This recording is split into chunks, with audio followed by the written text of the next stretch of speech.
Bonsoir à tous, bienvenue sur cette nouvelle émission que je vais avoir le plaisir de partager avec Guillaume Andreu.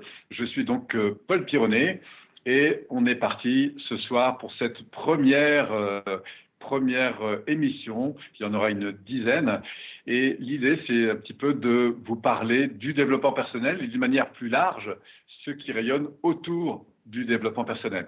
Alors, bien sûr, je voudrais vous en dire un peu plus sur tout ce qui concerne évidemment cette série d'émissions. Mais avant, j'aimerais donner la parole à Guillaume pour qu'il vous donne un petit peu l'introduction de tout ça. Bonsoir Paul, bonsoir à toutes et à tous. Je suis ravi de vous retrouver ce soir sur cette web radio, aussi bien les personnes qui nous écoutent que les personnes qui nous voient peut-être par le biais de la vidéo, puis que peut-être les personnes qui nous ressentent, parce qu'il y a des personnes peut-être qui ont des ressentis exacerbés. En tout cas, je suis ravi d'être avec vous. Et effectivement, on démarre aujourd'hui une série de 10 émissions qui se nomme Au-delà du développement personnel, la quintessence du changement humain. Donc, notre objectif est de faire un constat de ce qui se passe en termes de problématiques pour les personnes, d'autant plus je dirais, dans les circonstances actuelles où il y a quand même pas mal de gens qui se posent un certain nombre de questions sur le sens de leur vie, sur je dirais leur raison d'être et sur également tous les événements qu'il peut y avoir dans l'actualité. Et notre idée, c'est de pouvoir vous éclairer un petit peu sur les modes de fonctionnement humain, mais d'une façon relativement globale. Voilà, on va aborder l'humain sous toutes ses facettes, mais d'une façon très logique pour que vous puissiez comprendre à quel niveau peuvent se situer parfois les petits blocages, les petites difficultés qu'on peut ressentir, et ensuite de vous donner des clés pour pouvoir les changer. Voilà, donc ce soir, on va faire un petit constat avec Paul, et puis on devait avoir un témoignage d'une personne qui s'était formée à des techniques de développement personnel, en l'occurrence à la PNL. Peut-être que nous ne l'aurons pas parce qu'il y a des petits soucis avec le Maroc. C'est une personne qui vit au Maroc actuellement. Donc, on vous tiendra au courant. Ce sera la surprise du soir. Voilà, donc on est en tout cas très heureux de vous accueillir ce soir avec Guillaume. Peut-être, Guillaume, ce qu'on peut donner, c'est d'abord un petit peu la structure de notre intervention à chaque fois, puisque ça va durer 1h30. Avec un temps d'échange un petit peu ensemble sur à la fois les informations du moment et puis à partir de là donc d'accueillir un invité qu'on aura donc chaque semaine pour en fait échanger sur des applications de la PNL. Alors la particularité de nos invités, c'est que ce ne sont pas des professionnels. Ce qui veut dire que si vous-même ce soir, vous nous écoutez et que vous avez aussi fait une formation, soit avec nous, soit avec d'autres, mais n'hésitez pas à prendre contact avec l'un de nous, ça peut être Guillaume ou moi-même, pour pouvoir éventuellement intervenir et partager, non pas de ce que vous en faites professionnellement, sauf si vous n'êtes pas un coach ou un thérapeute, auquel cas c'est OK pour nous, mais l'idée c'est, on a fait le choix de s'ouvrir à des personnes qui en parlent dans leur vie personnelle. Voilà, et c'est ça qui nous intéresse dans cette émission, parler de la vie de tous les jours, parler de la famille, parler du couple, parler de sa relation à l'argent, parler de sa relation au bien-être, au sport, et à toutes ces formes de décisions que nous devons prendre parfois dans la vie pour évoluer, pour s'enrichir, pas seulement sur le plan bien sûr financier, mais aussi intellectuellement, spirituellement, émotionnellement, énergétiquement. Et c'est un petit peu l'ambition de cette émission, c'est de revenir à travers tous ces leviers qui permettent justement à chacun de nous de grandir, de croître, d'embellir et d'avancer. Alors, ce qu'on peut dire peut-être, Guillaume, c'est un petit peu l'organisation, l'ossature que vont prendre en fait ces formes d'émissions, puisqu'elles vont se compléter. Nous souhaitons aborder un certain nombre d'aspects. Et pour ça, Guillaume, si tu veux bien revenir un petit peu là-dessus, nous dire ce qui a été notre choix, en fait. Alors, pour les personnes qui connaissent déjà un petit peu les disciplines que sont l'hypnose ou la PNL, on va aborder les choses sous l'angle, on va dire, des niveaux logiques du changement, des niveaux logiques de fonctionnement de l'être humain. Donc, dans cette première émission, ce qu'on va vous proposer, c'est de vous présenter les choses dans leur globalité et de poser un petit peu le décor. Et puis ensuite, à partir de la semaine prochaine, on va commencer à aborder les choses sous l'angle de l'environnement. C'est-à-dire que l'être humain est un être qui évolue avec un environnement, avec des contraintes, avec des circonstances de vie qui l'ont conditionné de différentes façons. Et l'idée, c'est qu'on va aller voir comment ça fonctionne, c'est-à-dire comment la personne s'adapte à cet environnement, et puis quelles sont les choses qui se mettent en place, ces programmes qui se mettent en place, ces façons de s'adapter, et puis comment on peut éventuellement aller travailler là-dessus, déprogrammer, reprogrammer les choses pour que les personnes soient mieux. Ensuite, sur une troisième émission, on va aborder plutôt l'aspect des comportements, puisque les résultats que l'on obtient dans notre environnement sont conditionnés par nos comportements.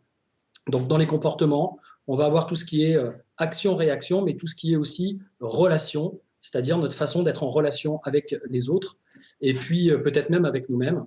Et puis, on va ensuite aller voir tout ce qui touche aux capacités. Alors, les capacités, on va les diviser en deux grandes catégories. On va on va d'abord aborder la question, on va dire, des capacités en termes d'état interne, donc de ce qui touche à vos émotions, à votre système émotionnel, à vos sentiments. Et puis ensuite, on va aller voir les capacités en termes au niveau intellectuel, c'est-à-dire plus sur le plan de la réflexion des processus de pensée, des processus internes qui sont liés à la pensée, aux représentations, au système de représentation, etc. Et puis sur une émission suivante, donc là, ça sera pour le coup deux émissions différentes. Sur une émission ensuite, on va aborder la partie des croyances, c'est-à-dire les croyances, ces systèmes de pensée justement qui quelque part nous limitent ou nous permettent de pouvoir évoluer, aller de l'avant dans notre vie. Et puis, dans ce système de croyances, on va aussi détacher un étage supérieur, puisqu'on va aborder dans une émission suivante tout ce qui touche au système de valeurs, donc tout ce qui touche à ce qui est vraiment important, tous les moteurs intérieurs qui nous animent et qui déterminent aussi beaucoup nos traits de caractère, notre personnalité, notre façon d'agir et notre identité. Et cette notion d'identité, donc ce à quoi on s'identifie, et le fait qu'on ait une forme on pourrait dire, de raison d'être ou de mission, etc., etc. Tout ça, on va le voir sur une émission suivante.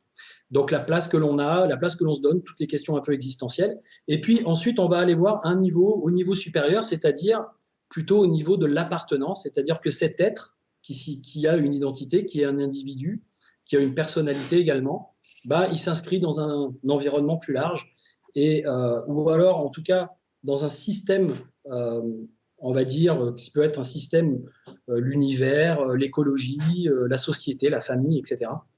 Et donc on va voir tous ces aspects, c'est-à-dire l'être humain dans un environnement plus large avec sa dimension spirituelle. Donc ça, ce sera sur une émission suivante. Et puis on aura une émission qui sera consacrée beaucoup plus particulièrement et beaucoup plus spécifiquement à la communication et aux relations humaines. Voilà, donc ça, c'est l'ensemble des émissions qui vont se succéder et qui vont tous être dans un... C'est un super programme.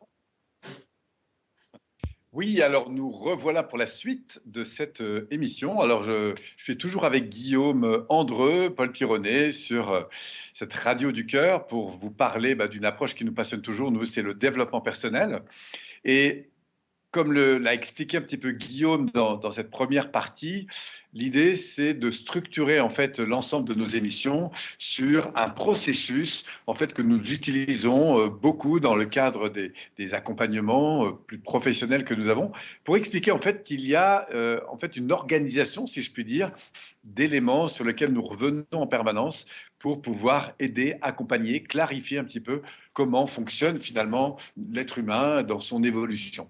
Alors Guillaume, est-ce que tu veux revenir plus précisément sur ce premier niveau? Alors c'est évidemment quelque chose que nous approfondirons sur notre prochaine émission, cette idée d'impact de l'environnement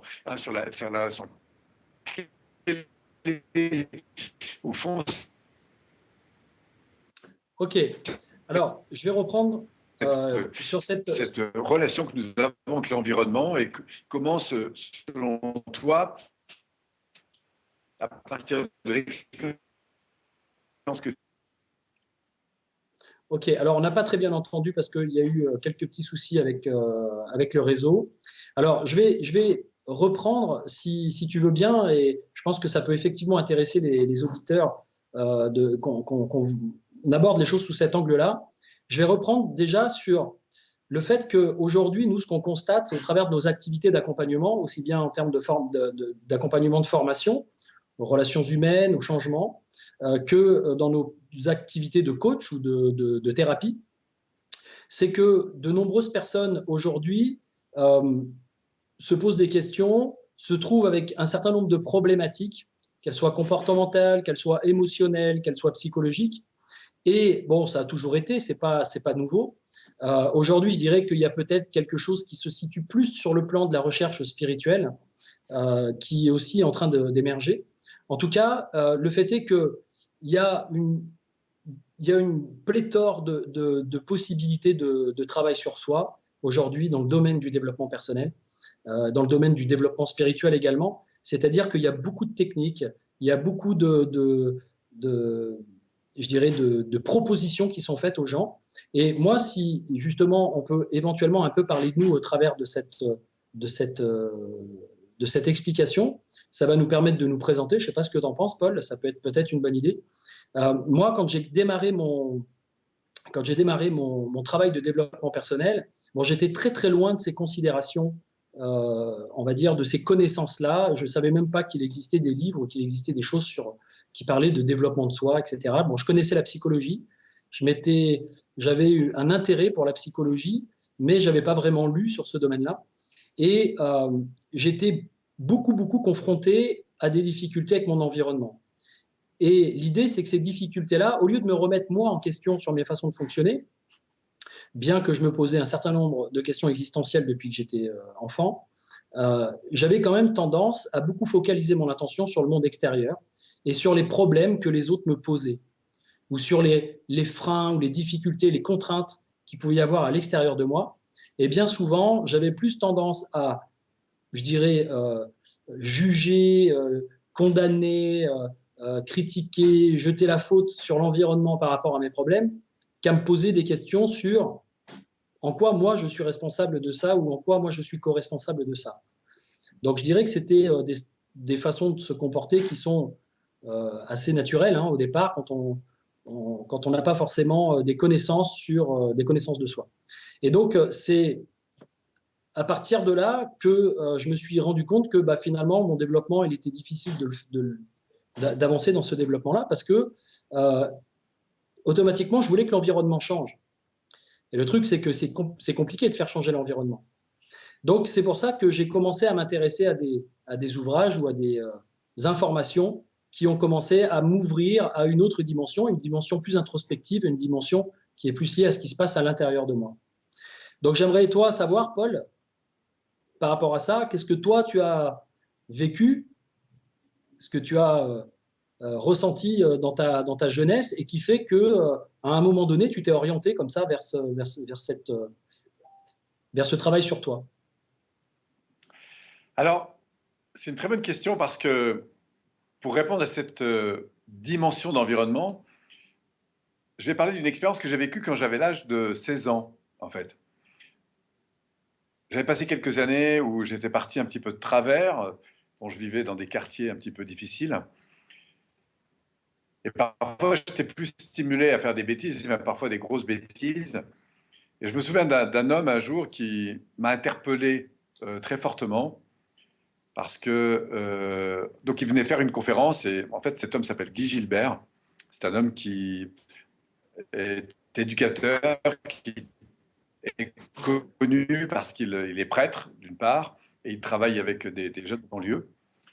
Et ce soir-là, en fait, moi j'étais dehors, je roulais à l'époque ma cigarette et juste avant qu'il démarre, nous étions en interaction et je lui dis, bon, moi tes trucs de curé là, ça me gave un peu en gros et je vais aller piquer un ou deux autoradios et j'aurais mieux gagné ma soirée, quoi.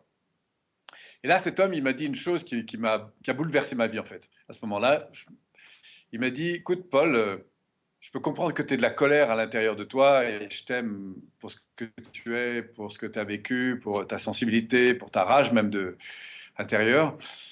Mais sache une chose, tu vois, c'est que si tu continues à détruire, ne pas respecter ton environnement, à le détruire, eh bien, sache que c'est l'environnement qui te détruira. Si par différence, tu mets ton énergie pour construire l'environnement,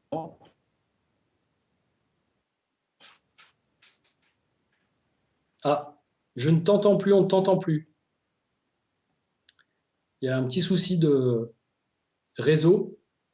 Ce que je te propose, Paul, Non, en fait, ce que je, c'est l'environnement. ouais. Donc, ce que je te propose, Paul, c'est de couper ta caméra. Ah, oui, Je te propose d'accord. de couper ta caméra. Voilà. Tu es toujours là en son? Oui, est-ce que vous m'entendez mieux? Oui, alors peut-être qu'on va rester comme ça parce que finalement, tu as peut-être un débit Internet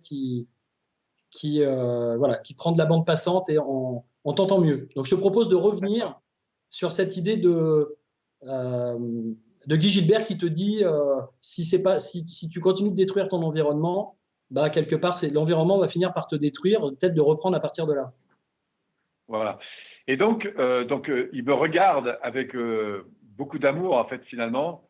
Enfin, c'est ce que je garde en mémoire émotionnelle, en fait, fort de ce moment-là. Et il me dit, bah, tu sais, sache une chose, Paul, c'est que quel que soit ton choix, ce n'est jamais toi qui vas gagner, ton environnement gagnera toujours. C'est-à-dire que si tu détruis, tu ne respectes pas ton environnement, c'est lui qui te détruira. Si au contraire, tu sers ton environnement, tu œuvres, alors il ne me l'a pas dit comme ça, mais c'est ça que ça voulait dire. Si tu, au contraire, tu agis, tu construis pour ton environnement, c'est lui qui te construira. Et je ne sais pas ce qui s'est passé, mais du coup, je ne suis pas parti aller voler en fait, mes quelques autoradios. Je suis revenu en fait à l'arrière. Je ne me souviens plus du tout ce qui a été l'objet de la soirée, de sa présentation, de sa conférence. Mais ce qui est sûr, c'est que dans les quelques mois qui ont suivi, j'ai commencé à me dire, mais enfin, je me suis lancé en fait dans le secourisme et j'ai commencé à trouver un sens à mon existence parce que je me sentais vide en fait à l'intérieur. Je ne savais pas comment exister, je ne savais pas quel. Et tout d'un coup, j'ai trouvé un sens à mon existence en trouvant un moyen d'être utile aux autres. Voilà, je me suis lancé dans le secourisme. Et pour ceux qui connaissent un petit peu mon histoire, ben voilà, enfin, je me suis formé énormément. J'ai du coup mis une rage j'allais dire de vaincre pour me développer, me former. J'ai passé tout ce qui peut exister en matière de secourisme, que ce soit au niveau routier, aquatique, sportif. Je me suis après spécialisé même dans l'enseignement au niveau fédéral, au niveau national. Et puis j'ai fini ensuite en me spécialisant en sauvetage en mer. Enfin, ce que je veux vous dire en fait à quel point euh, la, l'impact qui a été très fort ici, c'est de me rendre compte en fait que l'environnement, en fait, il ne fait que nous renvoyer en fait en quelque sorte ce que nous sommes. Et au début, moi, je me plaignais de l'environnement. Je trouvais que il y avait les riches, il y avait les pauvres, il y avait voilà. Et moi, dans ma souffrance, en fait, j'expliquais que l'environnement était à combattre, en fait, était à détruire, voilà, pour prendre ma part, en fait. Et ce que c'est plus tard, après, à travers le développement personnel, que enfin, ça a été pour moi une voie de transformation très importante. Et aujourd'hui, ces expériences, il y en a eu de nombreuses autres parce que la vie m'a énormément challengé. Bon, toi, tu me connais un peu mieux, etc. Mais j'ai vraiment eu droit à des situations assez importantes à gérer. Et je me suis rendu compte après que non seulement l'environnement peut nous aider, euh, mais que c'est vraiment une façon d'être en relation avec lui, en fait, qui va être différente. Et après, j'ai appris à aimer l'environnement et une chose qui a bouleversé ma vie, c'est quand j'ai commencé à accepter que l'environnement, quel que soit ce qui me présente, en fait, euh, même plus que je ne pourrais jamais l'imaginer, en fait. Et la conception très importante de ce virage dans ma tête, de cette nouvelle façon de voir, d'entendre, de ressentir la vie, avec cette dimension qui a quelque chose de plus grand, que cet univers euh, en fait, est là pour m'aider à grandir et que ça a bouleversé complètement mon rapport à l'environnement. Donc, de considérer l'environnement comme non pas quelque chose à fuir ou à combattre, mais quelque chose avec lequel j'allais pouvoir grandir. Ok, très bien. Bah, effectivement, moi, ce que ça me fait me dire, c'est cette fameuse phrase miroir, monde, miroir, montre-moi qui je suis vraiment. C'est-à-dire que quelque part, l'environnement nous renvoie à nous-mêmes et nous renvoie à ce que nous sommes finalement intérieurement. Et dans ce que j'entends, dans ce que tu dis, c'est que au départ, tu as vécu, comme pour beaucoup de personnes d'ailleurs qui nous écoutent, et puis comme pour moi, dans un environnement dans lequel tu as senti une certaine difficulté, c'est-à-dire un environnement plus ou moins hostile, plus ou moins dur, dans lequel il faut construire, je dirais, une personnalité particulière pour pouvoir s'adapter, pour pouvoir faire l'interface avec ce monde extérieur, justement. Et donc, derrière, quelque part, un ego, c'est-à-dire cette partie de nous, ce gardien de qui l'on est, ce gardien de la personne que l'on devient, qui fait appel à des mécaniques, à des instincts qui sont très axés sur la fuite, sur l'attaque, sur la lutte, sur l'inhibition éventuellement, et qui va essayer de maintenir une personnalité qui peut s'adapter dans différents environnements. Et moi, ce qui s'est passé pour moi, c'est que effectivement, j'ai essentiellement, étant quelqu'un de plutôt timide, de plutôt introverti et plutôt complexé, j'ai essentiellement développé cet aspect de moi-même, c'est-à-dire j'ai essayé de développer et de créer une personne qui soit adaptée, qui puisse être aimée, qui puisse être reconnue, qui puisse être considérée par son environnement. Au départ, ça a été un petit peu le but du jeu. Alors je dirais que ça n'a pas été le but du jeu au départ, parce qu'au départ, en fait, c'était plutôt de la rébellion, c'était plutôt je m'en fichais de tout. Je me disais, de toute façon, le monde, il a l'air pourri, donc moi, je peux aussi, quelque part, être pourri, et ça n'a pas changé grand-chose. C'était un petit peu, je dirais, j'ai flirté avec le côté obscur pendant une période de ma vie.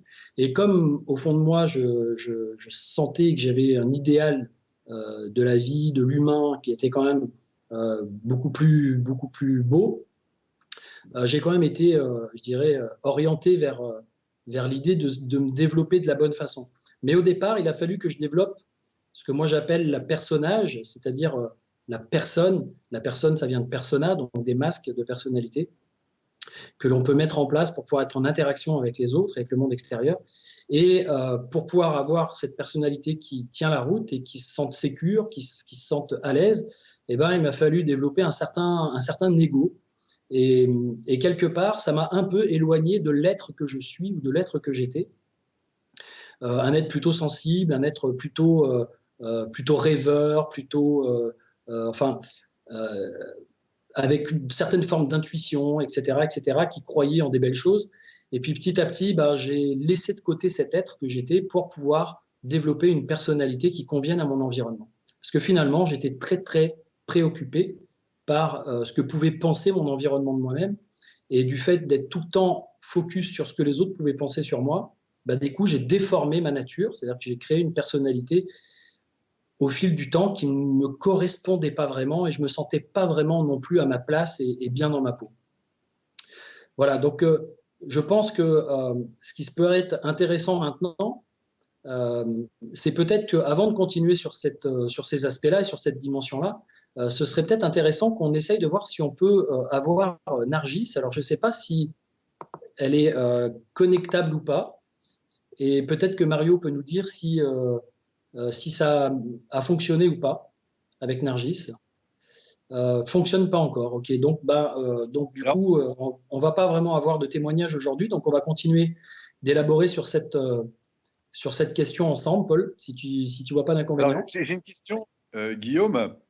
Bon, moi, je connais aussi un petit peu ton parcours, mais justement, toi, quelles ont été, s'il y avait une clé pour les gens qui nous écoutent, à partir de ton expérience, un truc que tu avais envie de... Imaginons que tu as un truc à enseigner à quelqu'un ce soir, à un de tes enfants ou quelqu'un qui serait proche, un ami. Qu'est-ce qui, selon toi, serait, à partir de tout ce que tu as compris, expérimenté, vécu, quel serait pour toi l'enseignement ou le plus important qui te semblerait Important à important à transmettre. transmettre, en fait? Qu'est-ce qui te Alors, semblerait le en plus fait, important à transmettre? le, le, le truc, c'est que chacun en est à un niveau différent. C'est pour ça aussi qu'on fait ces émissions sur les niveaux logiques. C'est-à-dire qu'il y a des personnes qui ont des problèmes avec leur environnement, d'autres avec leur comportement, d'autres avec leurs émotions, d'autres avec leurs croyances, leurs valeurs, leur raison d'être, leur place dans ce monde, etc. Donc, je dirais que chacun a son niveau. Moi, pour moi, ce qui a été le plus important, ça a été d'apprendre à m'accepter tel que je suis, avec mes phases d'ombre. C'est-à-dire d'arrêter soit de rejeter ces phases d'ombre, soit de les exacerber pour je dirais, les jeter à la figure des autres, dans un genre de comportement de ouais, j'assume, moi, je suis un gars du côté obscur, etc., etc., et je vous emmerde. Parce qu'il y a eu une période de ma vie où j'étais un petit peu dans cette attitude-là, je dirais, de dire, moi, toute cette histoire de développement personnel, etc., c'est un monde de bisounours, c'est n'importe quoi. Enfin bref, ça ne m'intéressait pas vraiment. Et du coup, j'étais dans une personnalité un peu dure, un peu. Mm. Et tout ça, Et pourquoi? Parce que quelque part, j'arrivais pas à vraiment admettre certaines parts de ce que je suis, que je mettais un petit peu dans l'ombre, que j'essayais de cacher aux yeux des autres. Un peu, je jetais des sorts quelque part à ces parties de moi, que je trouvais laides, que je transformais en crapaud et que je mettais de côté, pour éviter que ce soit vu de l'extérieur. Et s'il y a une chose sur laquelle enfin, quelque chose que je ne voulais vraiment pas qu'il se voit, c'était ma faiblesse. C'est-à-dire que j'avais pas envie qu'on se dise Guillaume il est faible, Guillaume il est crédule, Guillaume voilà. Donc quelque part j'essayais tout le temps de montrer une certaine force, un certain courage, une certaine capacité à affronter les choses. Et la chose la plus importante pour moi que j'ai découvert au travers de tout le processus que j'ai fait, c'est à un moment donné de revenir à la alors, je réalité de parle ce que vraiment je suis. dans la relation à l'environnement, hein. Comment? Je parle notamment dans la relation à l'environnement, Et notamment dans la par rapport relation à... à l'environnement. Et c'est très important parce que pour pouvoir redevenir quelque part, ou pour revenir plus près de ce que je suis, euh, dans mon essence, on va dire, en fait, il a fallu que j'arrête de me préoccuper de savoir ce que pense l'environnement de moi. Parce que des gens avec des visions du monde différentes, des versions du monde différentes, des interprétations du monde différentes, bah, il y en a autant qu'il y a d'êtres humains. Et il y a toujours des gens qui vont vous apprécier, il y a toujours des gens qui vont vous aimer comme vous êtes, qui vont vous valoriser pour ce que vous êtes. Et puis vous en avez toujours qui vont vous reprocher quelque chose, qui vont dire que vous n'êtes pas assez ci, que vous êtes trop ça, etc. Et effectivement, moi, quand j'étais jeune, je me sentais un peu comme une orchidée dans un champ de chardon. J'aime bien utiliser cette expression. Et du coup, j'étais très préoccupé par ce que pouvaient penser les chardons de moi. Alors quand je dis ça, quand je dis les chardons, c'est pas pour être péjoratif par rapport aux personnes qui m'entouraient, mais c'est parce que j'étais tellement sensible et j'avais tellement l'impression d'avoir une vision idéaliste du monde, et j'avais tellement l'impression que les autres, ils étaient quelque part un peu résignés, dans une certaine dureté, dans une certaine faut être fort, faut être dur, faut aller de l'avant, la vie c'est un effort, etc., etc., que moi ça me heurtait un petit peu. Donc en gros, il a fallu que j'arrête de me préoccuper de ce que l'environnement attendait de moi. Il a fallu surtout que je me pose la question de ce que moi j'attends de moi. Qui j'ai envie d'être? Quel type de personne, quel type d'être humain j'ai envie d'être? Et à partir de là, j'ai pu mettre mon énergie au service de ce qui est important pour moi, de mes valeurs, etc., etc. Et il a fallu que je dépasse bien des peurs, que je dépasse bien des obstacles intérieurs. Donc on verra ça aussi au fur et à mesure des émissions, les croyances négatives, limitantes, etc., etc. Mais en tout cas, c'est ça l'enseignement. Alors du coup, j'ai envie de te reposer la question à toi, te retourner la question à toi. Euh, Toi, de ton côté, si tu avais comme ça un enseignement à donner à ce niveau-là, ce serait lequel? Alors, si je m'appuie sur mes acquis, notamment de PNL, dans les premières choses qui ont marqué vraiment ma vie, dans ce changement de rapport à l'environnement, c'est en fait de découvrir à quel point j'avais une responsabilité sur ce sur quoi je posais au fond le regard. C'est-à-dire que on connaît l'expression du verre à moitié plein ou moitié vide, mais c'est en fait pas qu'une expression. C'est-à-dire que j'ai réalisé que notre cerveau, en fait, il captait énormément d'informations, à la fois sur le plan conscient, à la fois sur le plan préconscient, c'est-à-dire qui est un peu là en arrière-plan, et puis bien sûr sur le plan inconscient, en fonction de l'histoire qu'on a eue, on sélectionne des choses. Et j'ai remarqué que la première chose, la première responsabilité que j'ai eue, c'est de faire le choix d'être attentif à ce sur quoi je posais les yeux, à ce sur quoi je posais les oreilles, à ce sur quoi j'étais attentif à l'égard de ce que je vivais, ce que je ressentais. J'ai souvenir, par exemple, d'une situation qui m'avait marqué, où je suis avec un ami, on se promène au bord d'une route, on s'arrête, et puis il y avait une espèce de décharge, en fait. Et moi, je suis là, catastrophé, lui faisant remarquer que, franchement, je ne comprends pas pourquoi les gens ont des comportements pareils à l'égard de la nature et tout ça. Et puis, il m'invite en fait à m'asseoir sur un caillou et à regarder cette décharge. Tout à coup, il me dit, tu vois, là, quand tu regardes cette cuisinière rouillée ou ce truc là, ici, ces couleurs, ces machins, ces plastiques, qu'est-ce qu'au fond, on peut voir de beau là-dedans? Et puis, on est parti un peu sur un délire, en fait. Et ça m'a beaucoup interloqué parce que, en l'espace de même pas 10 minutes, quoi, j'ai commencé, grâce à sa question, en fait, à me dire, mais finalement, il y a des belles choses, il y a des belles couleurs, il y a des beaux contrastes, etc. Alors, pas pour dire qu'il faut défendre, évidemment, la pollution dans la nature, mais je me suis rendu compte à quel point, en fait, c'est vraiment une affaire non seulement de voir ce sur quoi on pose les yeux, mais aussi d'interprétation. Et quand j'ai découvert la PNL, enfin, ça m'a renvoyé, pardon, à ces premiers apprentissages, c'est cette responsabilité que nous avons, en fait, d'être attentif à ce sur quoi nous regardons les yeux. Moi, ça m'a, par exemple, entraîné à faire vraiment des changements importants sur, d'abord, la qualité de mon environnement, c'est-à-dire, au fond, les trois lieux où je passe le plus de temps, qui sont ma chambre, mon lieu de vie, et puis, bien sûr, les environnements où je travaille, et me dire, mais au fond, quelle responsabilité je prends à m'entourer de choses qui soient positives, dans la forme, dans les couleurs, dans les espaces, dans la beauté des choses, mais aussi à l'extérieur, quand je me promène, par exemple, aujourd'hui, j'étais à Paris, bon, cette fois-ci, j'ai peu pris le métro, mais parfois de me dire dans le métro, mais au fond, qu'est-ce qu'il y a de chouette là-dedans? Est-ce qu'il y a des gens heureux? Et d'être attentif, en fait, et c'est devenu une culture, et la PNL, là, pour le coup, m'a vraiment éveillé à cette attention. Et si j'avais une proposition à faire, que ce soit pour des enfants, que ce soit pour les personnes qui nous écoutent, et moi je vous invite à vraiment expérimenter ça dès demain, c'est de prendre un instant pour consciemment aller chercher la beauté. Alors bien sûr, quand le soleil il fait beau et que c'est magnifique, qu'il y a des belles plantes, que l'air est frais, que les choses, bon, ça c'est super, c'est facile. Mais là où ça devient plus challengeant, et c'est là que je trouve que ça devient intéressant, un peu comme une salle de sport où il va falloir s'entraîner, c'est d'aller observer la beauté où on n'a pas l'habitude de la voir. Y compris quand nos enfants crient, quand les collaborateurs ne font pas ce à quoi on aspire, etc. Mais c'est d'être dans cette vigilance, cette attention à voir de la beauté. Moi, un jour, par exemple, pour donner un autre exemple, j'étais à l'époque passé quelques années dans les marketing de réseau et tout ça. Je me souviens d'un gars qui m'exaspérait. Il faut le reconnaître, il m'exaspérait.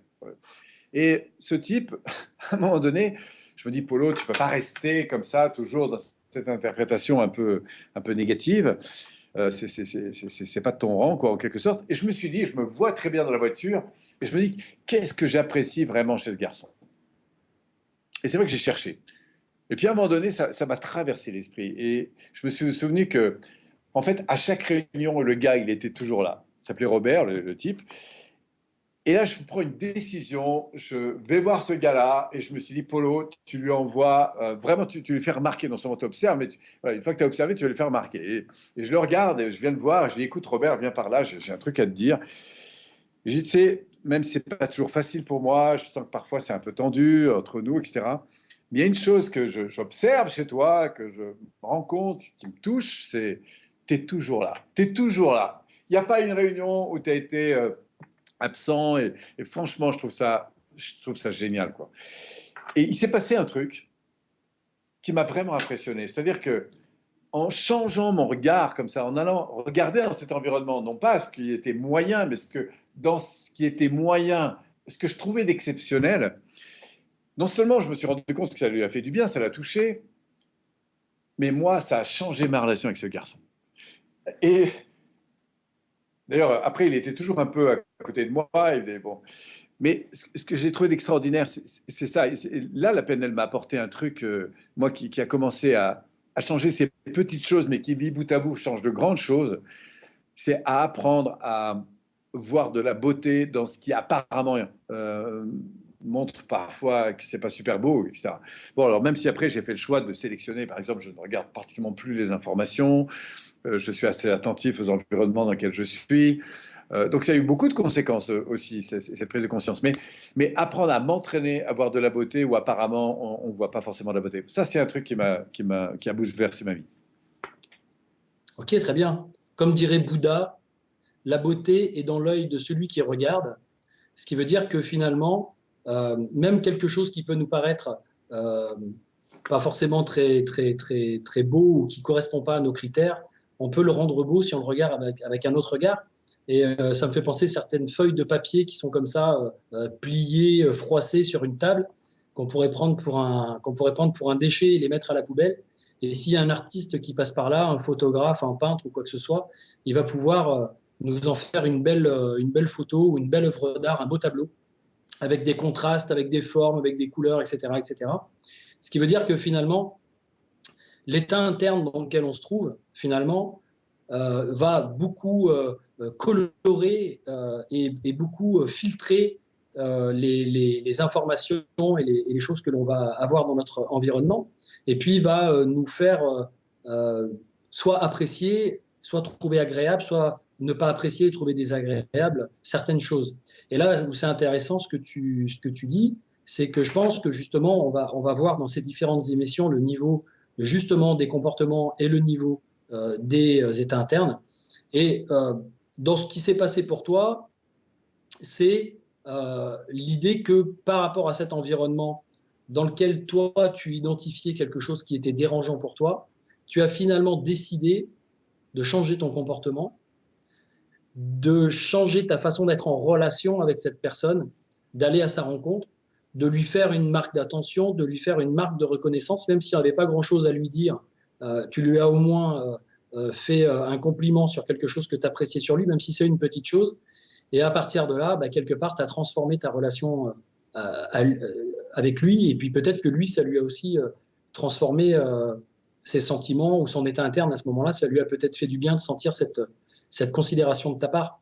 Donc, on se rend compte qu'effectivement, ces niveaux, que ce soit l'environnement, les comportements, les états internes, et puis le système de pensée qui est derrière, le système de croyance qui est derrière, les valeurs, etc., etc., sont très importants et très important de les prendre en considération et de savoir quand on se retrouve soi-même dans une problématique ou que l'on a une personne que l'on accompagne ou une personne qui nous entoure qui se trouve également dans une problématique, savoir à quel niveau sa problématique se situe pour pouvoir, je dirais, adopter la meilleure stratégie et adopter la meilleure technique de transformation et de changement. Oui. Ce que je préciserais peut-être pour ceux qui connaissent peu la PNL, parce que c'est un retour que moi j'ai d'énormément de stagiaires, c'est vraiment la découverte, et tu connais bien ça, toi, Guillaume, parce que tu as aussi beaucoup approfondi l'hypnose, mais c'est cet immense espace qu'il y a entre ce qu'on perçoit et ce qu'on va en faire. C'est-à-dire que on sait aujourd'hui, et on l'approfondira bien sûr dans nos prochaines émissions, mais on peut déjà en parler aujourd'hui, qu'il y a des processus en fait que l'utilise le cerveau.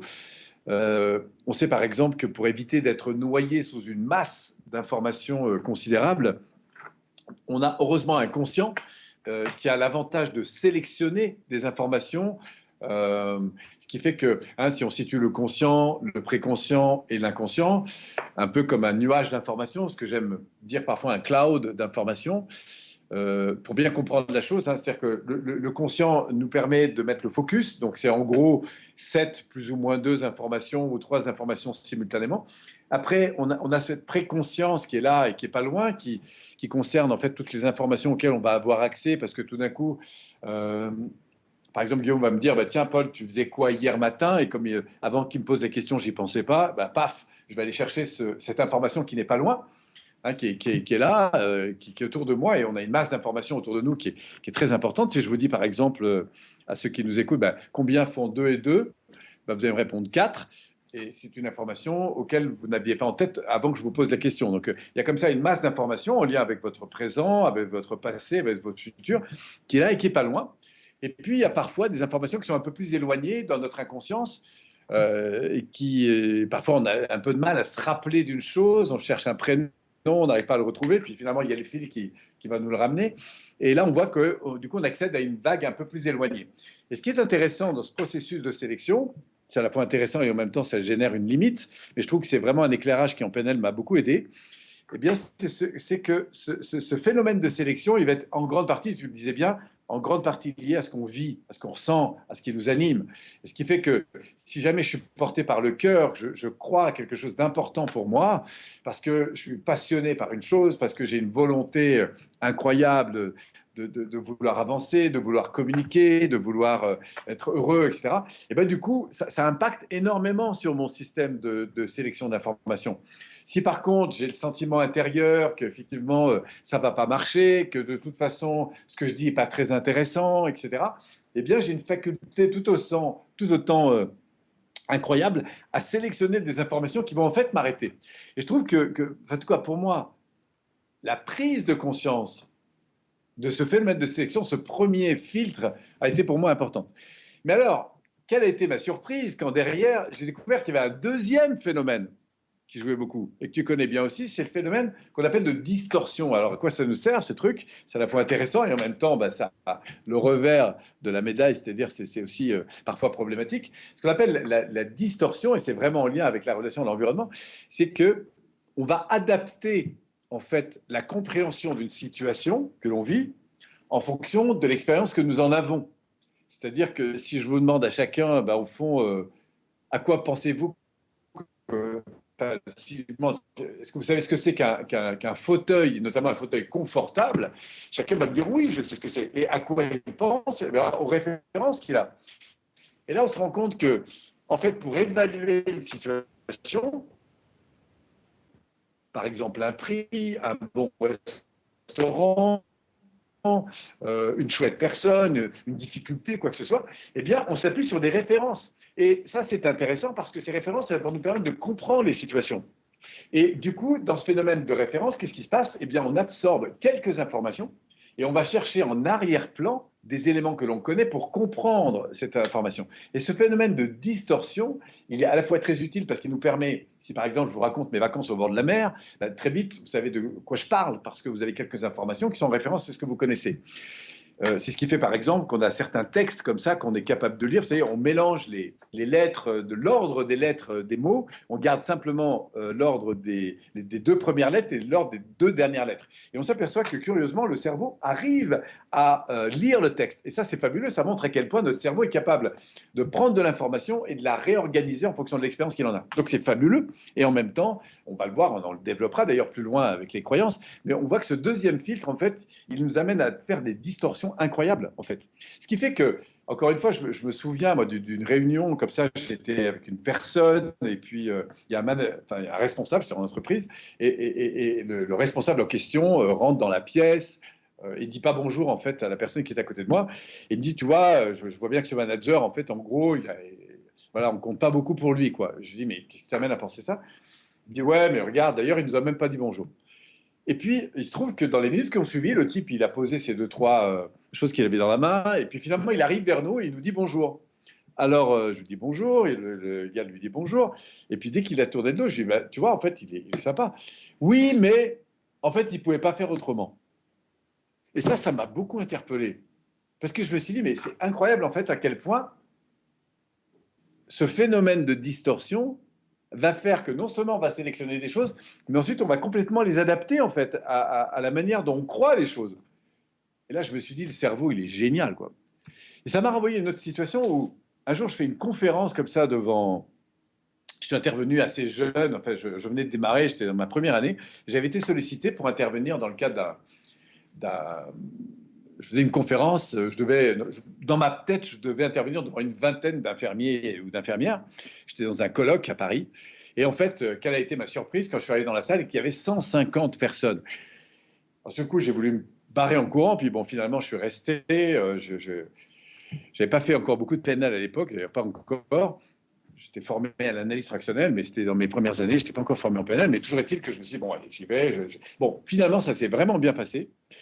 Et je me souviens, c'est là que je veux en venir, c'est que 3 jours après, je suis dans ma petite R5, j'ai 23 ans, et j'ai un rendez-vous, je me souviens, à l'OPAC, c'est-à-dire une entreprise qui s'occupe d'HLM, et je devais rencontrer la responsable de formation. Et ben, je vais vous le dire, je suis resté dans ma R5, je m'en souviens très bien sur le parking, et j'ai pas osé aller la voir. Et là, je me suis dit un truc de dingue, c'est que je me suis dit, mais Follow, il y a encore, la semaine dernière, tu parlais à 150 personnes, c'était ta première expérience de grande salle, et là, tu es dans ta R5, tu dois avoir une personne et tu n'oses pas y aller, quoi. Et je ne suis pas allé, je peux vous le dire, je n'y suis pas allé. Et même aujourd'hui, et ça, je voudrais te dire à ceux qui nous écoutent, moi, j'ai des années, ça fait bientôt 30 ans qu'on enseigne, enfin, que j'enseigne la PNL. Et je veux vous dire une chose, ceux qui nous écoutent, eh ben, c'est qu'on a toujours des challenges. J'ai toujours des challenges, j'ai toujours des peurs, j'ai toujours des. J'intervenais encore la semaine dernière devant une grosse conférence. Je me dis, je me vois dans cet enjeu. Il y avait de nouveau un très grand groupe, hein, c'était plus de 1000 personnes, et j'ai eu une montée d'adrénaline intérieure. Et je me suis dit, mais ce qui est génial, c'est d'accepter l'idée qu'il y a une partie de moi qui a peur, parce que, mais qu'on peut transformer ça. C'est ça que je. Et là, la PNL m'a ouvert des champs incroyables. Et je voudrais vous dire à ceux qui nous écoutent, euh, même si nous, un peu les anciens, voilà, on est les grands, parfois un peu ovationnés, un peu, voilà, les mecs qui sont experts, machin. Mais détenez-vous d'une chose, c'est qu'on a toujours peur. J'ai discuté avec mon ami canadien que j'adore, Martin Latulippe, il y a quelques jours, enfin il y a une semaine maintenant à Genève, enfin c'était à Lausanne en l'occurrence, et on parlait de ça et je disais mais en fait nous-mêmes on est toujours portés par ces peurs. Et c'est ça que je trouve de génial, c'est que on va aimer en fait cette partie de nous qui a peur parce qu'on sait elle est l'objet en fait d'une interprétation de mécanismes anciens, de fichiers, et du coup cette notion de distorsion on va pouvoir nous permettre d'élargir en fait la possibilité de transformer. Ça, je trouve formidable. Et puis la dernière chose que je voudrais dire par rapport à ces rapports à l'environnement, j'en profite hein, parce que du coup on n'a pas Nargis, du coup je témoigne un peu plus de mon expérience, mais c'est le phénomène. Donc on a parlé du phénomène de sélection, on a parlé du phénomène de distorsion. Et puis un dernier truc qui m'a toujours halluciné en PNL, c'est l'impact de ce qu'on va appeler nous les phénomènes de généralisation, c'est-à-dire que comme j'ai eu 3 expériences de non, j'ai pas besoin de le souvenir, mais comme ces souvenirs étaient un peu difficiles, mon système nerveux, automatiquement, il me remet en système de défense. C'est-à-dire que c'est comme si la veille dans mon jardin, alors qu'en me promenant sous le pommier, j'ai vu une vipère, et que le lendemain, mes amis viennent avec leurs enfants, et évidemment, quand ils vont aller jouer dans le jardin, je vais repenser à la veille, à l'expérience que j'ai eue, émotionnelle, et heureusement, elle est là pour me protéger, mais du coup, va complètement conditionner la manière dont je vais gérer cette nouvelle situation. Et à quel point, ce que nous, on appelle en PNL nos ancrages, à quel point ils pilotent notre vie, en fait, nos émotions, on le voit et on en parlera peut-être plus la prochaine fois quand on va aborder le changement de comportement, à quel point, tu le disais d'ailleurs tout à l'heure, à quel point nos fichiers émotionnels vont conditionner nos réactions. Et ce que je trouve de génial quand on découvre l'impact justement de ce troisième filtre, c'est la découverte de la manière, encore une fois, où on peut accueillir en fait j'ai presque envie de dire cet animal qui est en nous, c'est cette dimension émotionnelle. On dit parfois entre le conscient et l'inconscient, c'est un peu comme le cavalier et le cheval, et d'accueillir cet animal qui est en nous et qui réagit en fonction de son expérience en fait de vie. Et comment on peut accueillir cette dimension et la transformer. Voilà, moi c'est un peu les choses qui me viennent. Ça a été pour moi des trésors de découvrir ça dès mes premiers pas dans la PNL. J'avais fait un peu d'hypnose et un peu de sophrologie avant, mais la PNL m'a énormément éclairé sur ce phénomène. Voilà, c'était pour apporter un peu ma pierre, mon expérience, et dire à quel point en fait on reste des humains, et je trouve que la plus belle chose qui soit, c'est d'apprivoiser en fait toutes ces sensibilités. Ok. Donc, ce que tu me dis, Paul, c'est que finalement, si on résume un petit peu ton propos et tes expériences, tu nous as parlé de ces 3 phénomènes de modélisation du monde, c'est-à-dire ces 3 processus que notre cerveau utilise pour pouvoir créer notre vision du monde, notre réalité intérieure, que sont donc la sélection des informations. On va sélectionner certaines informations en fonction de ce qui nous intéresse ou de ce qui nous préoccupe. L'idée que derrière, on va avoir processus de distorsion, c'est-à-dire qu'on va déformer l'information extérieure de façon à ce qu'elle corresponde davantage à notre réalité subjective, ou en tout cas à nos expériences de référence et à ce qu'on sait déjà, à ce qu'on connaît déjà. Et puis le troisième phénomène, c'est le phénomène de généralisation, c'est-à-dire que quand on a vécu une expérience ou quand on a fait une fois, deux fois, trois fois une expérience, on va avoir tendance à généraliser. Et là où c'est intéressant, c'est que on retrouve ces trois processus dans la construction de nos croyances. Donc ça, c'est aussi un niveau que l'on va développer dans une future émission. Donc l'idée que effectivement nos façons, nos schémas de pensée sont beaucoup liés à ces trois principes et qu'on retrouve dans notre langage, dans notre façon de nous exprimer, dans les mots, dans les termes que l'on utilise au travers d'un certain nombre d'éléments. On retrouve justement ce qui fait notre monde intérieur, ce qui fait notre réalité intérieure. Et donc, on peut, en entendant quelqu'un ou en écoutant quelqu'un nous parler de ses expériences, de sa réalité, de ses problématiques, on peut découvrir effectivement la façon dont il a modélisé son problème, dont il l'a créé, les croyances qu'il s'est construites au fil du temps et du coup, ce que ces croyances vont engendrer en lui et ce que ça va lui faire avoir comme type de comportement, comme type de sentiment, comme type de réaction par rapport au monde, par rapport à lui-même, etc. Et donc, on verra ça plus en détail dans les émissions qui seront consacrées aux croyances, mais je reviens sur ce que tu disais par rapport à cette personne qui a du mal à entendre quelque chose qu'on lui dit et qui la transforme par rapport à la personne qui dit on lui dit bonjour et puis il dit oui, mais c'est parce qu'il n'avait pas le choix, etc. Moi, ça me rappelle que quand j'étais plus jeune, j'étais relativement complexé parce que je portais des lunettes à partir de l'âge de 18 mois, 2 ans, je crois. J'ai commencé à porter des lunettes pour mon hypermétropie, donc qui étaient très épaisses, qui me faisaient des grosses lunettes comme ça, avec les yeux bien déformés à l'intérieur. Et du coup, j'avais vraiment l'impression d'être caché derrière mes lunettes. Et comme je manquais d'estime de moi, que je manquais de confiance, etc., j'imaginais que si les personnes autour ne me parlaient pas, ou si les filles qui m'intéressaient ou qui me plaisaient, si moi, de mon côté, je ne leur plaisais pas ou je ne les intéressais pas, c'est sûrement parce que j'avais ces lunettes. Et à tel point que, au bout de quelques expériences malheureuses, j'ai fini par vraiment me dire, non mais de toute façon, quoi qu'il arrive, t'es moche avec tes lunettes en quelque sorte, hein, t'es vilain, les gens n'ont pas du tout envie, ou en tout cas les filles n'ont pas envie de s'intéresser à quelqu'un qui porte des lunettes. Et du coup, quand je rencontrais quelqu'un qui me disait qu'elle me trouvait, par exemple, une femme, mais même un homme, hein, ou quelqu'un, même un adulte, qui me disait qu'il me trouvait beau ou quoi que ce soit, j'avais beaucoup de mal à l'entendre. Et je me disais, il y a quelque chose quand même qui cloche là, dans cette histoire. Soit cette personne se fout de moi, donc si elle me faisait un sourire, je transformais son sourire en grimace en me disant elle doit être en train de se moquer de moi, là, il doit y avoir quelque chose qui cloche.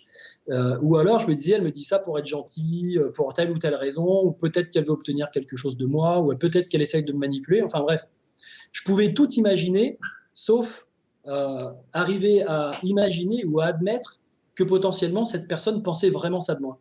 Donc c'est là que c'est intéressant, c'est effectivement qu'on va transformer, en fait, notre vision, notre perception des choses est très très subjective, et puis on va on va se raconter une histoire, en fait, en fonction de cette façon de modéliser le monde. Chacun se raconter son histoire personnelle, et qui va être faite d'un certain nombre d'expériences, et puis on va sélectionner dans ces expériences celles qui ont été les plus difficiles pour nous parfois, ou celles qui nous ont préoccupés. Et parfois, on va finir, si jamais je dirais qu'on n'équilibre pas les choses dans notre esprit, entre les expériences positives, les choses qu'on a su faire, et puis les expériences négatives, les choses qui nous ont un petit peu traumatisés, ou qui nous ont freinés, ou qui nous ont fait du mal, qui nous ont blessés. On va avoir tendance, le cerveau va peut-être parfois avoir tendance à partir un peu trop facilement du côté des expériences négatives. Et puis, on va, avec le temps, pour certains d'entre nous, finalement accumuler des visions de soi-même, des croyances sur soi-même, des ressentis sur soi-même plutôt négatifs. Et puis, avec le temps, ça va s'alourdir, et puis ça va finir par créer des freins intérieurs, des blocages. Et alors, tu disais tout à l'heure que tu avais, toi, à un moment donné dans ton expérience, compris que tu étais un être humain qui avait ses faiblesses, ou enfin en tout cas qui avait un certain nombre de problématiques quand tu étais dans ta R5 et que tu n'as pas osé aller à la rencontre de cette personne. Et là, je vois un témoignage, enfin un message de Christelle au niveau du chat qui nous a mis « Je suis d'accord avec Paul, il est nécessaire d'apprendre aux enfants à voir la beauté dans chaque chose ».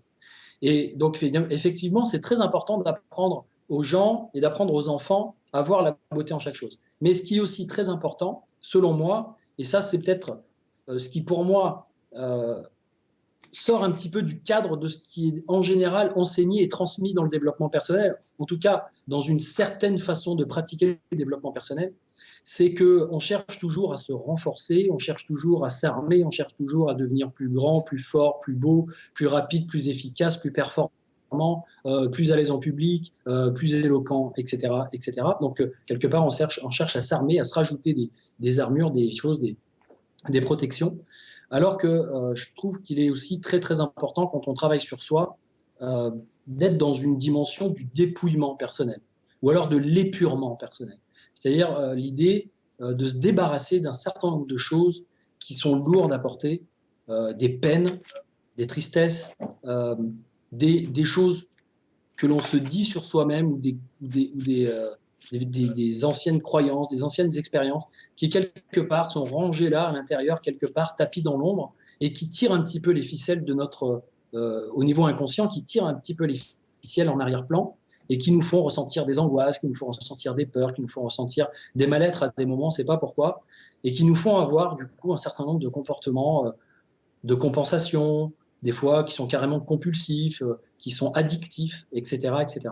Et donc, il est important à la fois de se développer, mais aussi à la fois d'aller changer, d'aller transformer et de surtout d'apprendre à accueillir en soi les mauvais aspects, les peines, les choses qui ont été difficiles pour nous.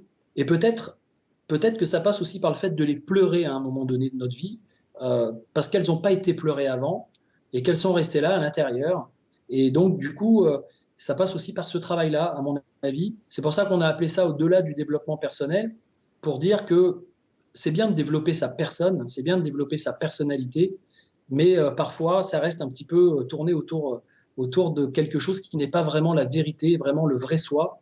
Et le vrai soi, il est sensible, il est intuitif, il est fragile, il est fort, il est puissant, il rayonne, mais il peut avoir aussi on va dire, ses failles.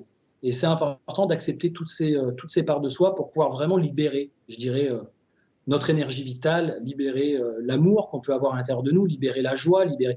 Parce que finalement, toutes ces énergies, il n'y a pas besoin de se forcer pour les ressentir normalement. Nous sommes constitués de ça à l'origine, et si on ne la ressent pas dans notre quotidien, si on ne ressent pas ces choses, c'est parce qu'il y a des choses au-dessus, des couches, des pelures d'oignons, des rideaux, des voiles qui maintiennent tout ça à l'intérieur, et c'est ça qui fait mal souvent. C'est ça qui fait souffrir, c'est ces tensions, on va dire, oui, ces tensions, ces douleurs qui sont liées au fait qu'on essaye de retenir, on essaye de se contenir pour éviter de gêner les autres, pour éviter de briller, pour éviter de s'exposer, en fait, de s'exposer au regard des autres, de s'exposer au jugement des autres, de s'exposer aux critiques des autres. Et du coup, on ne se libère pas et on ne libère pas vraiment tout le potentiel qu'on a à l'intérieur de nous. Donc c'est aussi de ça qu'on va parler tout au long de ces émissions, au travers évidemment de la base de la PNL. On va prendre cette grille de base en sachant que c'est une grille pour moi qui est très intéressante parce que c'est des modèles qui ont été mis au jour par des génies de la modélisation. Si on prend Grinder et Bandler, c'était des personnes qui avaient un sens très affûté de l'analyse, du fait d'aller décortiquer les fonctionnements, de comprendre comment ça marche et de créer ensuite des sortes de recettes, des sortes de modèles pour essayer de comprendre l'humain dans ses modes de fonctionnement. Et en plus, ces génies-là ont été observés d'autres génies qui, eux, étaient des génies de la communication, étaient des génies du changement, étaient des génies de la thérapie, comme Milton Erickson, comme Virginia Satir.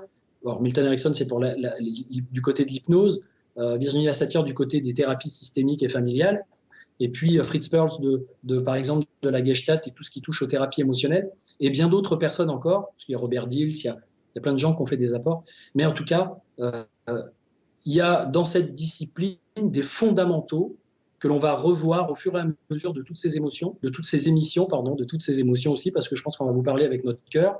Et on va vous montrer que finalement, cette discipline, mais qui peut être, comment on pourrait dire, complétée par d'autres, permet de pouvoir vraiment travailler sur toutes les dimensions de la personne et de l'être humain, de la personne dans le sens du personnage, mais aussi de l'être, de l'âme, de l'esprit, de la conscience, selon le nom qu'on veut bien donner ou du soi, selon le nom qu'on veut bien donner à cette autre partie de nous, un petit peu en arrière-plan.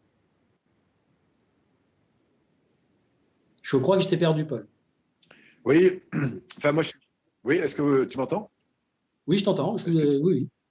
Alors, moi, je suis très sensible effectivement à ce que tu as dit concernant évidemment l'accueil de vraiment des émotions, parce que je pense qu'il y a une chose qui est très très importante au-delà de cette quête de la performance, c'est la quête du bien-être.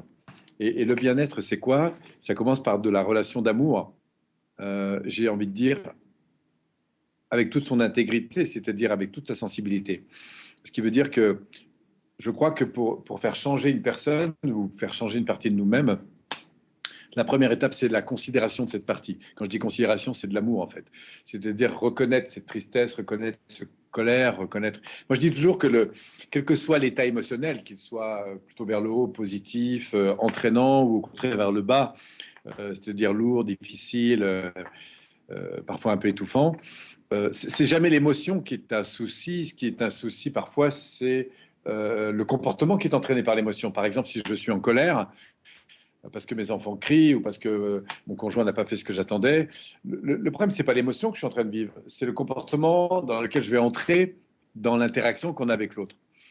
Et encore une fois, dans cette relation à l'environnement, ce que moi, je trouve de formidable, c'est bien sûr l'accueil de ce qui se vit, mais c'est ce que j'appelle mon chronos. Mon chronos, c'est un truc qui m'aide beaucoup dans ma vie. Je voudrais peut-être partager ce soir. C'est le temps que je vais mettre pour pouvoir transformer face à une contrainte ma réalité intérieure, mes sentiments, mes comportements, etc. C'est-à-dire que je repense à une situation que j'ai vécue il y a quelques temps. J'arrive en formation le matin, la salle n'est pas bonne. Enfin bref, il y a un certain nombre de choses qui vont pas. Et là, je me rends compte que j'ai 10 minutes. Dans 10 minutes, les gens vont arriver. J'ai une montée un petit peu de colère. Et je me rends à l'accueil pour aller transformer la chose, faire mes demandes et tout ça. Et là, je me dis, Polo, tu as 50 mètres pour te remettre au meilleur de toi-même. C'est-à-dire d'arriver vraiment avec un sentiment de considération à l'égard de ces gens qui sont à l'accueil, etc. Pourquoi? Parce que je sais aujourd'hui, je sais, parce que j'ai un peu d'entraînement, que la modalité émotionnelle et comportementale ne sera pas du tout la même en matière d'efficacité, parce que je serai remonté dans un état proche, alors je vais le dire très clairement, mais proche d'un sentiment de gratitude à l'égard de ces personnes qui tiennent ce bâtiment. Même si à ce moment-là, le service que j'attends, il n'est pas OK. Et ça va m'aider à poser des questions, à demander qu'est-ce qui se passe, à parler et évoquer des choses qui ne vont pas, mais dans une dimension d'écoute et de considération qui est forte. Et là, je me rends compte que du coup, je touche beaucoup plus une attitude positive et constructive. Et ce que j'appelle le chronos, et c'est peut-être là-dessus que je voudrais revenir et mettre mon focus là maintenant, c'est l'entraînement qu'on a à pouvoir rebondir. D'ailleurs, j'ai fait une vidéo sur Internet qui s'appelle Rebondir ou s'écraser, qui est complètement basée sur ce concept. En 40 minutes, j'explique ce phénomène. Je propose même un challenge là-dessus. Les gens peuvent gagner des journées de formation. Et ce que je trouve intéressant, c'est cette transformation de cette mécanique. Ce qui ne retire en rien au fait d'accueillir l'émotion et surtout si elle se répète, d'aller chercher derrière pourquoi cette émotion revient. Si à chaque fois qu'on me dit quelque chose, je me sens vraiment au cinquième dessous, je me sens rejeté, je me sens abandonné, je me sens dévalorisé, j'ai l'impression que j'y arriverai jamais, que là, et que ça revient beaucoup, ça veut dire que ça vaut le coup d'aller chercher qu'est-ce qui a construit ce genre de fichier intérieur et là d'aller sur un travail un peu plus profond pour transformer ça. Mais ce que je trouve vraiment intéressant, c'est qu'en fait, la réalité, elle n'est que présente. et que ma réalité présente, elle se joue bien sûr avec mon expérience passée. Mais que mon expérience passée, c'est que de la mémoire, c'est que ce que j'appelle du fichier, des croyances, on développera tout ça, et qu'il y a un exercice, moi, que je trouve dès les bases de la PNL, mais même après des années, puisque je suis enseignant, etc., que je trouve absolument essentiel de travailler tous les jours, en fait. C'est cette faculté, ce que j'appelle ce chronos, c'est cette faculté à transformer dans un temps record une situation qui n'est pas possible. Je rate un avion, combien de temps je vais me mettre pour me dire, bon, comment je rebondis sur cette situation? J'ai un retard parce que la réunion qui devait démarrer à machin, ou mon train, mon TGV arrive en retard, ou mon taxi ce matin parce que j'avais collé l'adresse de la chambre de mon hôtel, du coup mon taxi m'attendait de l'autre côté de la rue et pas du bon côté, et je ne suis pas content parce qu'il n'arrive pas, alors qu'il... Voilà. Et que moi j'ai un rendez-vous qui est très important, c'est comment je vais rebondir le plus court possible pour entrer dans ce taxi et avoir une attitude extrêmement valorisante pour mon chauffeur. Et malgré le retard qu'il a pris, malgré tout ça, et finalement de me rendre... Enfin bref, c'est là que la magie réside. Et ce que je trouve intéressant, c'est encore une fois cette faculté, c'est un muscle à travailler, hein, cette faculté de transformation et de faire de chaque instant un instant de qualité. Voilà. Et ça, je crois qu'il y a une ressource immense que nous avons en nous, que ce soit à l'égard des peurs, des craintes, des colères, etc., et qu'il faut bien sûr accueillir avec la plus grande estime. Quand je parle d'estime, c'est vraiment de l'estime, hein, c'est-à-dire c'est donner de la valeur. Hein, c'est pas seulement être reconnaissant de ce que je vis, c'est-à-dire considérant l'égard de ce que je vis, c'est donner de l'estime, c'est-à-dire donner de la valeur à cette alerte émotionnelle de peur, de colère, de tristesse. C'est d'aimer ça pour le transformer finalement. Et en parlant d'estime, je parlerai de l'idée d'évaluer, c'est-à-dire d'évaluer quelle est, quelle est la conséquence de cette, de cette contrainte ou de cette expérience ou de cette situation, et surtout la conséquence que va engendrer mon attitude ou mon comportement, en sachant que plus je suis dans un état interne négatif, et plus il y a des chances que j'attire ou que j'attire d'autres situations encore plus compliquées et que les choses s'enveniment et que finalement je n'obtienne pas du tout je dirais un résultat positif, ou que j'arrive pas à transformer la situation, que j'arrive pas à en obtenir quelque chose de positif au final, tout simplement parce que je me suis entretenu dans un état interne au travers de mes pensées, de ma façon d'analyser la situation, de la façon de l'interpréter, de ma façon de l'évaluer. Et puis aussi, je me suis entretenu dans un état interne négatif qui m'a poussé à avoir des comportements. Et tout ça, ça va avoir un impact sur cet environnement qui va me renvoyer ça. Et puis, ça va s'auto-entretenir.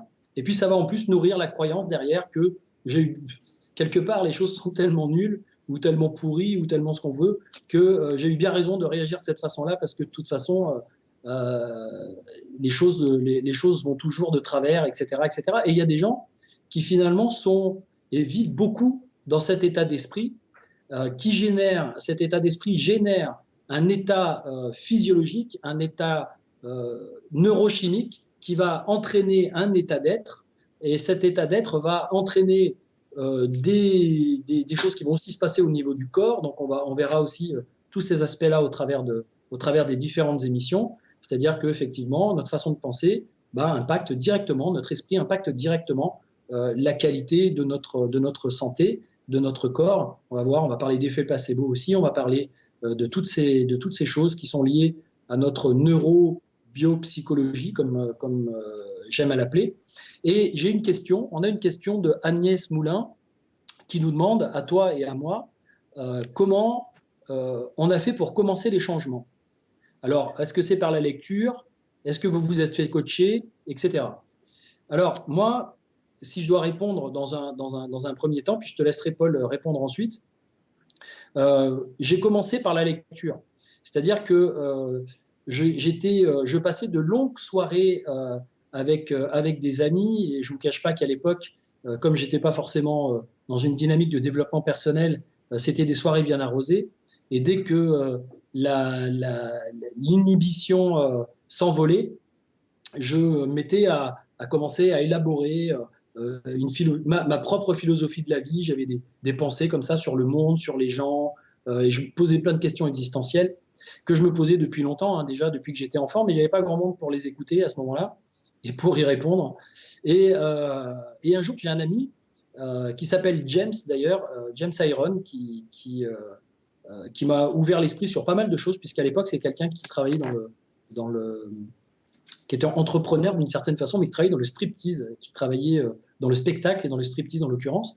Et j'étais très, très gêné au départ par rapport à ça. Puis petit à petit, il m'a aidé à m'ouvrir l'esprit par rapport à cette façon d'être qu'il avait. Mais en tout cas, il m'a un soir dit, ben voilà Guillaume, il y a plein de questions que tu te poses, il y a plein de choses que tu dis en permanence que moi je lis dans des livres.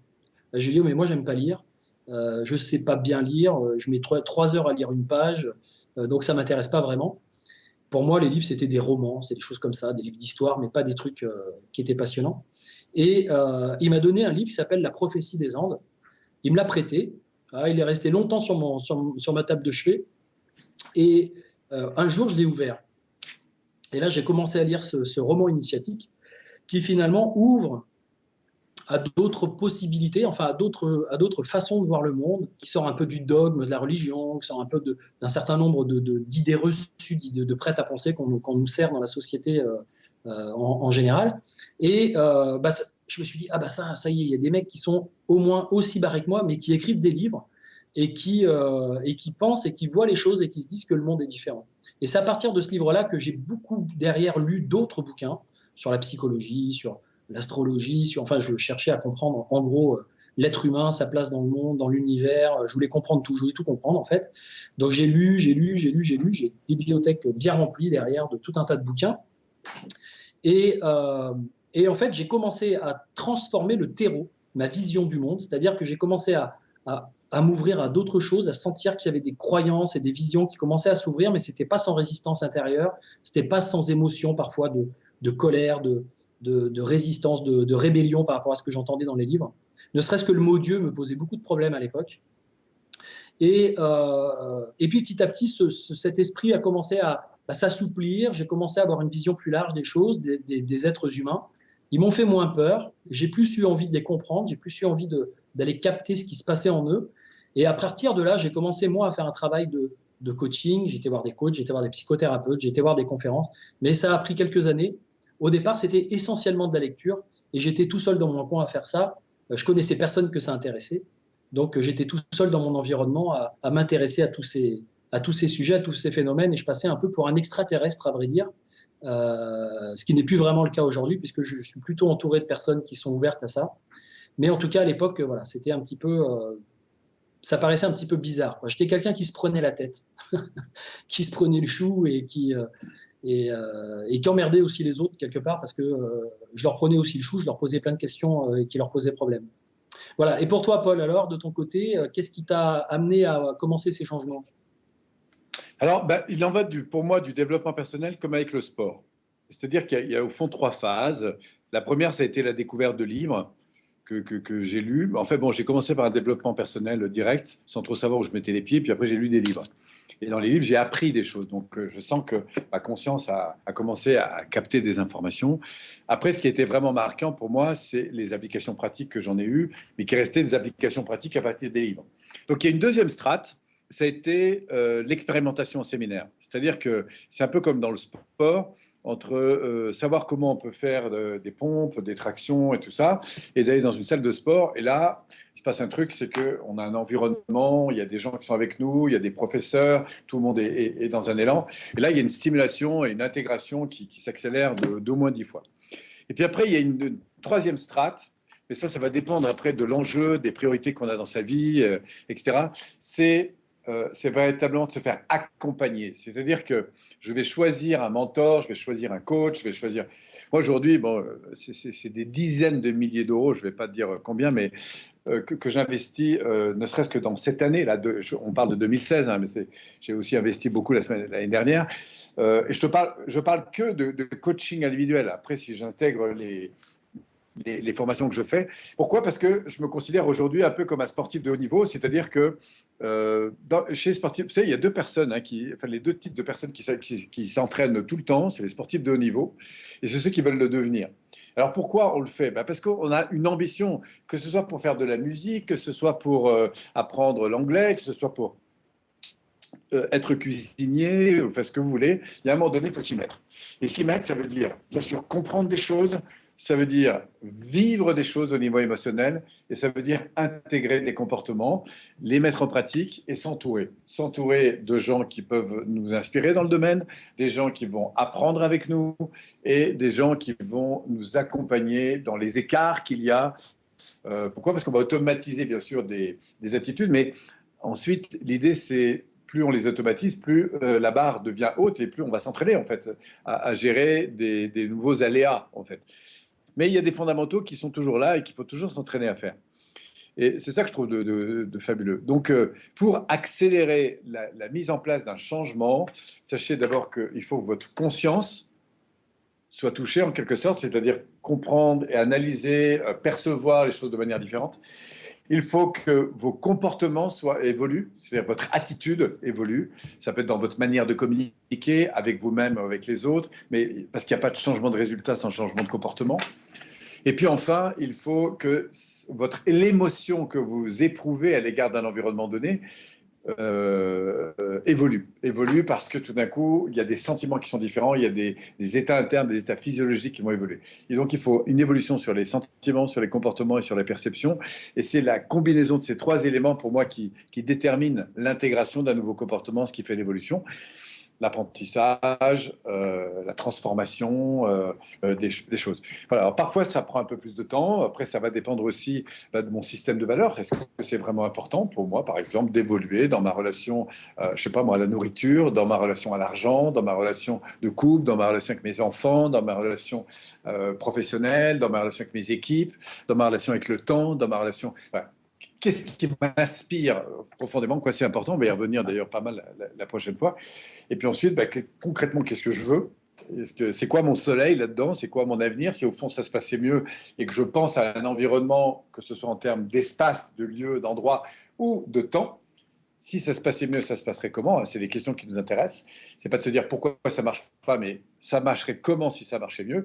Et puis après, on va voir comment on va les intégrer en fait intérieurement, c'est-à-dire vivre, éprouver.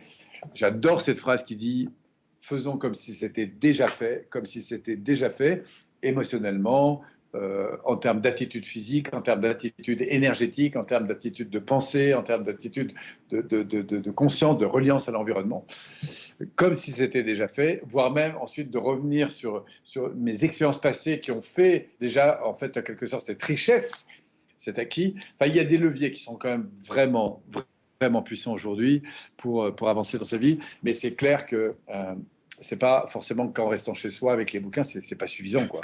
C'est une première strate, mais après, ça va demander du travail personnel. Aujourd'hui, il y a énormément de contenu gratuit sur Internet qu'on peut aller chercher, mais trouvez-vous un environnement pour changer. C'est comme apprendre à parler l'anglais tout seul, quoi. Enfin, je veux dire, si vous rentrez dans une dynamique collective, un environnement qui vous nourrit dans le domaine, vous allez accentuer.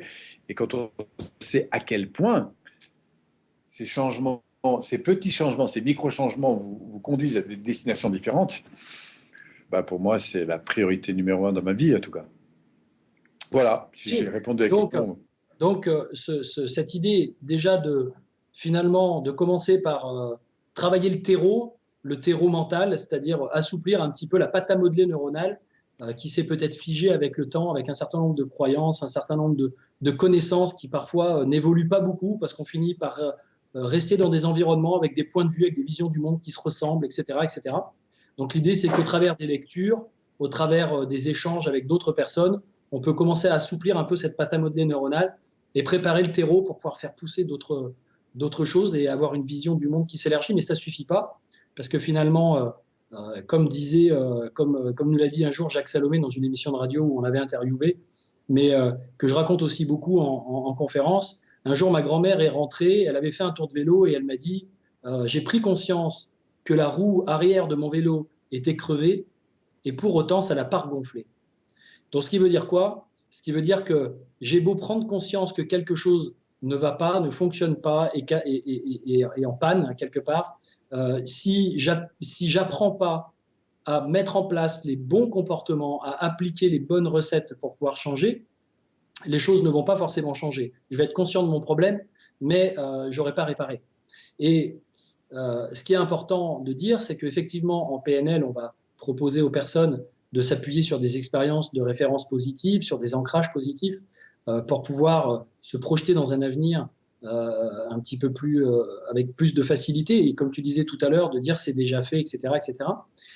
Le truc, c'est que pour pouvoir faire ça, il faut aussi ne pas être pollué intérieurement par des croyances profondes qui sont souvent nées dans les premiers âges, on va dire, mais parfois même avant le verbal, hein, c'est-à-dire 1 an, 2 ans, 3 ans jusqu'à 6 ans. Pendant toute cette période où notre cerveau fonctionne sur des ondes delta jusqu'à l'âge de 2 ans, puis ensuite sur des ondes θ jusqu'à l'âge de 6 ans à peu près, ce qui veut dire que c'est des ondes cérébrales c'est un peu comme si l'enfant était sous hypnose quelque part, et que tout ce qui vient de l'extérieur sont des suggestions qui pénètrent et qui ne sont pas critiquées, qui ne sont pas sélectionnées, qui ne sont pas rejetées. C'est tout est pris et tout est pris pour acquis.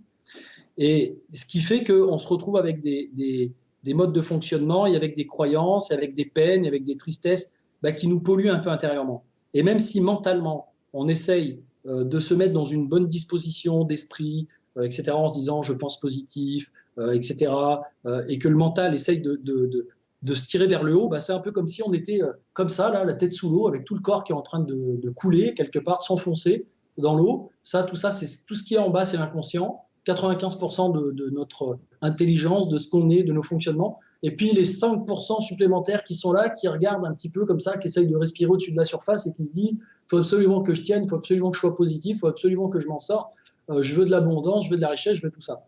Le truc, c'est que si ça là-haut, si notre esprit se projette dans ces choses-là, mais que le reste du corps est en panique et dans la peur et dans la crainte, etc., eh ben, on ne va pas avancer. Donc, on va voir tout ça ensemble. On va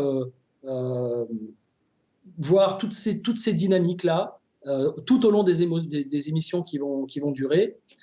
En tout cas, moi, pour conclure, puisqu'il est 22h30 et qu'on va terminer, j'espère qu'au travers de cette première émission, on vous aura un petit peu mis l'eau à la bouche et qu'on vous aura permis de vous intéresser à tous ces phénomènes-là. On va bien sûr rentrer plus dans le détail, on va aller regarder les choses plus en profondeur à chaque fois sur chaque émission, pour vous permettre d'apprendre des choses supplémentaires. Mais comme dirait mon ami David un jour, ce qui est important, c'est de comprendre, d'appliquer, c'est-à-dire en gros, c'est bien d'avoir toutes ces informations, d'écouter ces émissions, à chaque fois je me trompe, hein, c'est un lapsus révélateur, d'écouter ces émissions, mais après, quand on va vous donner des techniques et quand on va vous donner des outils, ce sera vraiment important de les appliquer pour que l'apprentissage se fasse et que ça finisse par changer votre système émotionnel et que ça finisse par changer votre système comportemental et que par effet, par conséquence, ça change les relations à l'environnement et les résultats que vous obtiendrez dans votre environnement. Donc moi, en tout cas, je vous remercie pour votre écoute. Je vais laisser le mot de la fin à Paul et je vous dis à la semaine prochaine, à mardi prochain, pour une émission qui sera donc consacrée encore plus en détail à tout ce qui touche à l'environnement et à notre relation à l'environnement, même si on en a quand même parlé pas mal aujourd'hui, mais on va revenir là-dessus plus en détail la semaine prochaine. Donc, je vous fais des bisous, je vous souhaite une bonne soirée et je vous dis à bientôt. Merci Guillaume, vraiment c'était très inspirant pour moi qui même te connais bien de t'écouter ce soir, je trouve qu'il y a eu beaucoup de clés. Moi je conclurai finalement par deux choses. Une première information que j'ai envie de vous partager, j'ai écrit, en fait, j'ai sorti un livre il n'y a pas très longtemps, enfin, il y a 1 mois et demi, bientôt 2 mois, qui s'appelle Vivre ou Subir. Vous pouvez trouver sur Amazon, Vivre ou Subir, où on revient vraiment sur ces grands principes de base que je vous invite à acheter parce qu'il y a à la fois une histoire, il y a en même temps des techniques de base, et c'est très pratique. Donc, Vivre ou Subir, vous trouvez ça sur Aska Édition et notamment, donc le mieux c'est de le trouver sur Amazon. Et puis la deuxième chose, parce qu'on est sur la radio du cœur, je voudrais finir là-dessus, c'est que la puissance la plus phénoménale que vous avez en vous, elle est dans votre cœur, et que si vous voulez faire évoluer quelque chose dans votre vie, allez chercher au fond dans votre cœur ce qui vous anime, en quoi cette évolution elle vous anime le plus. Et je vous propose, si vous êtes là la prochaine fois et que vous revenez, venez aborder la prochaine émission avec des réponses là-dessus. Prenez la chose qui est la plus importante dans votre vie, c'est peut-être vos enfants, c'est peut-être, je sais pas moi, un projet professionnel, c'est peut-être une évolution qui vous, voilà, un challenge challenge que vous avez à transformer en ce moment et demandez-vous intérieurement, mais en quoi cette évolution, ce changement, en quoi il est si important dans mon cœur. Venez la prochaine fois avec ça parce que ça va être de la bombe pour aborder la prochaine émission. Merci à vous, on est vraiment très heureux d'avoir démarré ce cycle et au grand plaisir de vous retrouver bientôt. Merci Mario de nous accueillir sur cette radio magnifique. Et puis encore une fois, prenez soin de vous et de vos proches. Voilà, une belle image de notre ami Guillaume. Voilà, c'est vraiment ça qui nous fera vibrer jusqu'à la fin de nos jours, le cœur. Merci à vous, très très bonne soirée.